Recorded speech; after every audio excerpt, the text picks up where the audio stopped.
En México, en el año de 1994, el Fondo Bancario de Protección al Ahorro, FOBAPROA, guardaba un oscuro secreto.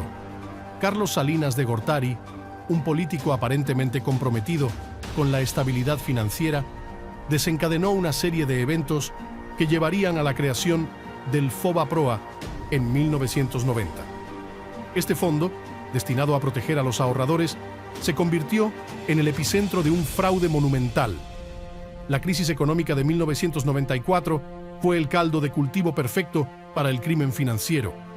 El FOBAPROA, presentado como el salvador de los bancos en problemas, se transformó en un instrumento utilizado por empresarios y políticos corruptos para enriquecerse a expensas del pueblo.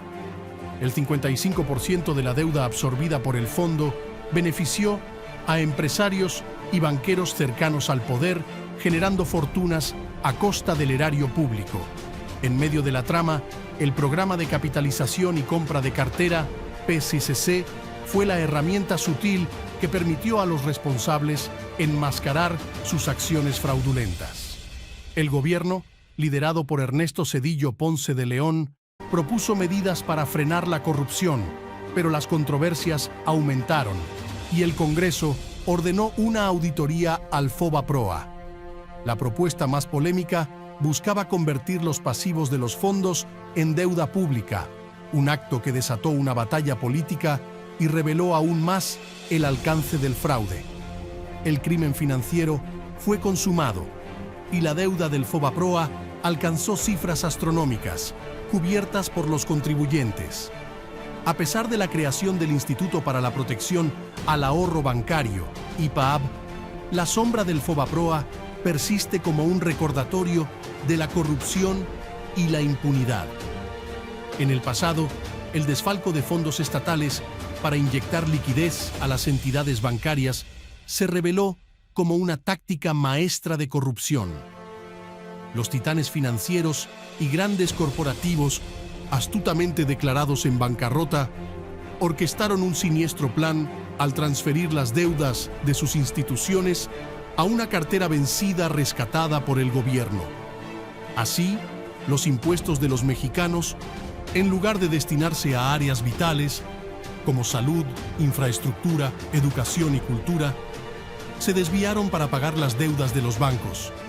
En aquellos años que ahora yacen en el olvido del pasado, el FOBAPROA emergió como un devorador de deudas bancarias. Para el fatídico 1999, coincidiendo con la promulgación de la Ley de Protección al Ahorro Bancario, la monstruosa cifra de 552.300 millones de pesos se tamizaba sobre la economía mexicana, representando un abrumador 11% del panorama económico nacional. A partir del 21 de mayo de 1999, el Instituto para la Protección al Ahorro Bancario, IPAB, se erigió como el guardián de la caja fuerte, encargado de navegar por las aguas turbulentas del seguro de depósitos bancarios en México. Su misión, según la visión gubernamental, radicaba en determinar el método de resolución de los bancos con problemas financieros, al menor costo posible para la sociedad y buscando, en la medida de lo posible, evitar el uso de recursos públicos ante situaciones de inestabilidad financiera.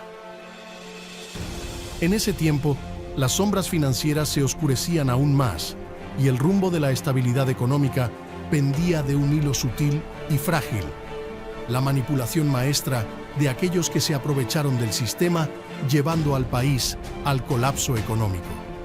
Las consecuencias del FOBAPROA resuenan aún hoy, dejando a la sociedad atrapada en las garras de un fraude monumental y con una deuda que parece no tener fin.